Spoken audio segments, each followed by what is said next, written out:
নমস্কার, আমি ইন্দ্রাণী। নমস্কার, আমি অর্পিতা। শুরু করছি বিয়ন্ড পলিটিক্স, যুক্তি, তর্ক আর গপ্প। কিরে, নির্বাচনের হাওয়া কি বুঝছিস?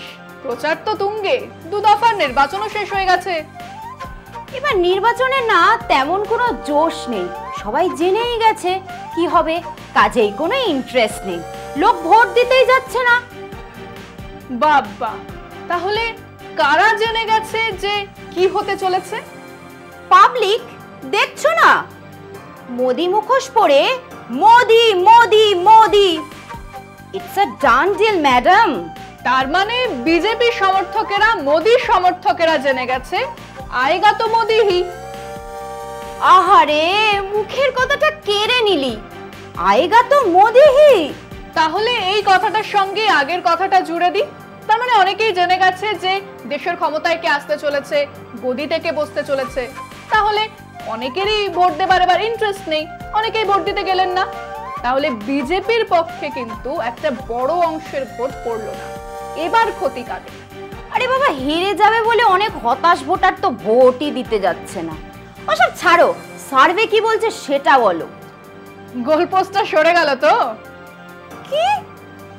ওসব ছাড়, বল তোর সার্ভে কি বলছে? সার্ভে বলছে মোদিজি দেশের সবচেয়ে জনপ্রিয়তম প্রধানমন্ত্রী ক্যান্ডিডেট। দেশের 60% মানুষ তাকেই প্রধানমন্ত্রী হিসাবে চাইছেন।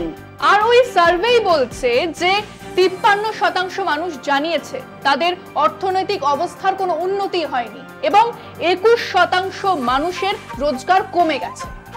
তাতে কি, দেশের 60% মানুষই তো মোদিজিকে প্রধানমন্ত্রী হিসাবে চাইছে, তাই না? আরে বাবা, সেখানেই তো সমস্যা। দেশের 74% মানুষ তাদের অর্থনৈতিক অবস্থার উন্নতি হয়নি বা অবনতি হয়েছে। তারাই আবার প্রধানমন্ত্রীকে, নরেন্দ্র মোদীকে প্রধানমন্ত্রী হিসেবে চাইছেন, যিনি একসময় প্রধানমন্ত্রী ছিলেন। সেক্ষেত্রে এটা আবার কোন ধরনের সার্ভে? সার্ভে ছাড়ো, মোদিজি সবকা সাথ সবকা বিকাশ করেছেন তো, তাহলে চাইবে না কেন? আবার গোল পোস্ট চেঞ্জ। আচ্ছা, তোর নাম কি কঙ্গনা রানাওয়াত? আমি কঙ্গনা হতে যাব কেন? তবে কঙ্গনাকে আমার হেভি কিউট লাগে।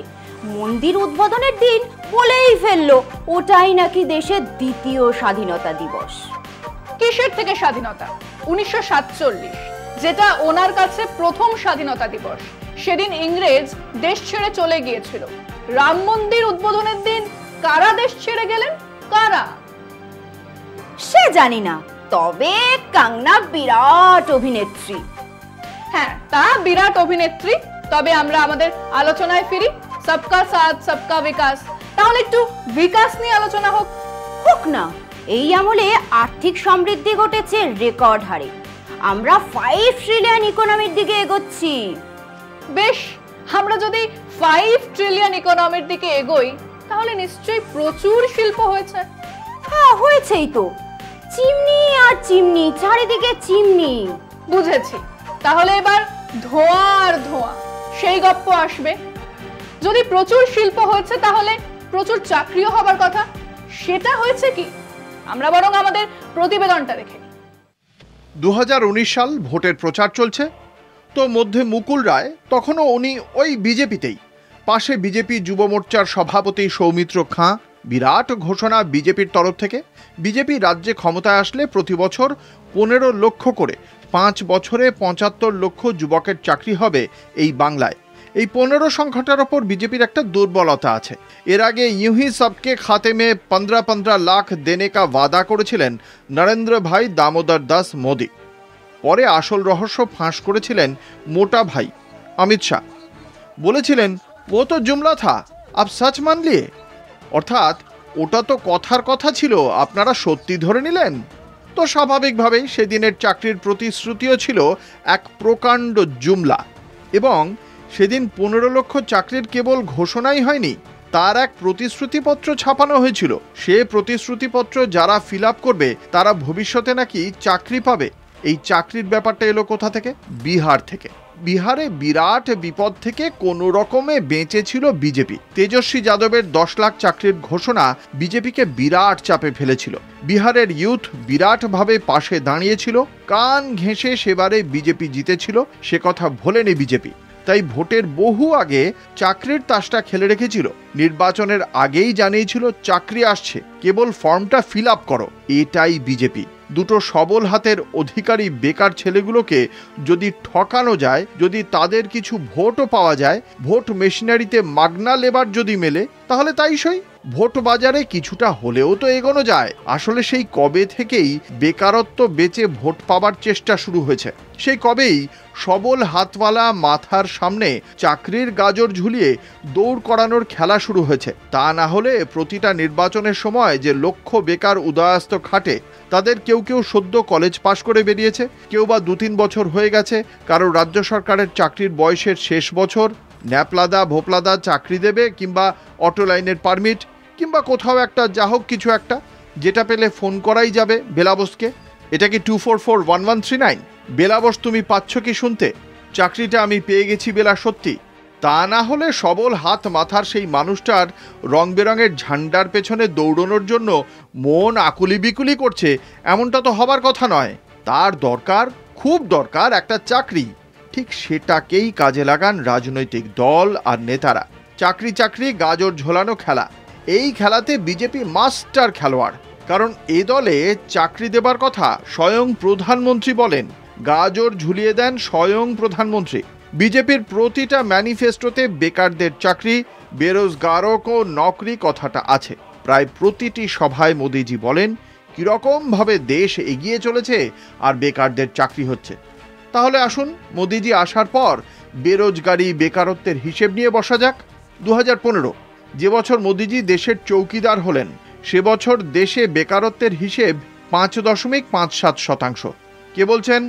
Centre for monitoring Indian economy. তাদের তরফে জানানো হচ্ছে মোদিজি যখন গদিতে বসলেন তখন 2014-তে দেশে বেকারত্বের হার 5.57%। আর ঠিক এই মুহূর্তে বেকারত্বের হার কোথায় দাঁড়িয়ে আছে? রেকর্ড বেকারত্ব। 2023-এর জানুয়ারি মাসে 7.99%, শহরে 8.28%, গ্রামে একটু কম 7.86%। 2014 যে বছর মোদিজি দেশের চৌকিদার হলেন, সে বছর দেশে বেকারত্বের হিসেব 5.57%। রেকর্ড বেকারত্ব 2024-এর জানুয়ারি মাসে 7.99%, শহরে 8.28%, গ্রামে একটু কম 7.86%। এই যে কাঁথির খোকা বাবু বা সুকান্ত বাবুরা বাংলায় 75 লক্ষ চাকরি দেবার কথা বলছেন, বাংলা অন্যদের তুলনায় এগিয়ে পিছিয়ে? এগিয়ে থাকলে কতটা এগিয়ে, পিছিয়ে থাকলে কতটা পিছিয়ে? আসুন সেই হিসেবটা একবার দেখে নিই।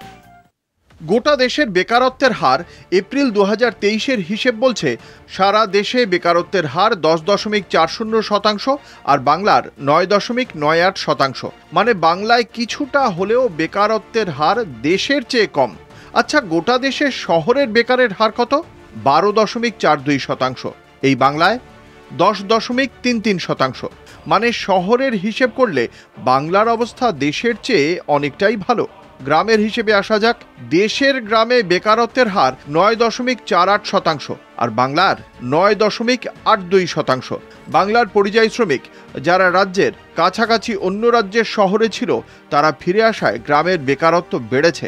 গত বছর মে জুন মাসের ছবি একেবারেই আলাদা ছিল। মহিলাদের হিসেব দেখলে ওই মুরলীধর লেনের বাবুদের মাথায় হাত পড়বে। আর যাই হোক, ওরা তো বাঙালি, এই বাংলারই মানুষ। দেশে মহিলাদের বেকারত্বের হার 18.52%, আর বাংলার 13.81%। মানে দেশের তুলনায় প্রায় 5% কম বেকারত্ব এই বাংলায়। আবার বলছি, এটা সেন্টার ফর মনিটরিং ইন্ডিয়ান ইকোনমির দেওয়া হিসেব, যে হিসেব সরকারের কাছে কেবল নয়, বিশ্বব্যাংক IMF এর কাছেও স্বীকৃত। এবার রাজ্য ধরে একটু তুলনা করা যাক।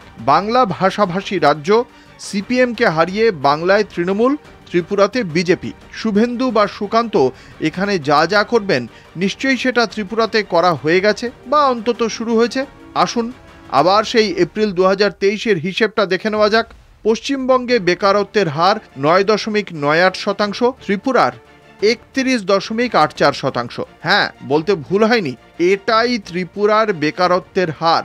যে দলের নেতারা আজ বাংলায় বসে বেকারদের চাকরি দেবার কথা বলছেন, উত্তরপ্রদেশে 11.80%, যেখানে ওদের স্টার ক্যাম্পেনার যোগী হলেন মুখ্যমন্ত্রী। হিমাচল প্রদেশ 16.13%, হরিয়ানা 22.77% আর বিহার 17.21%।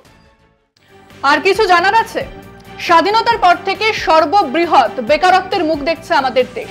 এই সবকা সাথ সবকা বিকাশ এই বাবালটা বন্ধ হোক। কিন্তু রাম মন্দির তো হয়েছে, সারা পৃথিবী থেকে মানুষ আসছে রাম মন্দির দেখতে। আরে কথা হয়েছিল রাম রাজত্বে, সেটা ভুলে মেরেছিস? যাকগে, আজ আর সময় নেই, আজ এখানেই শেষ করছি। আগামীকাল আবার হাজির হব বিয়ন্ড পলিটিক্স, যুক্তি, তর্ক আর গপ্প নিয়ে।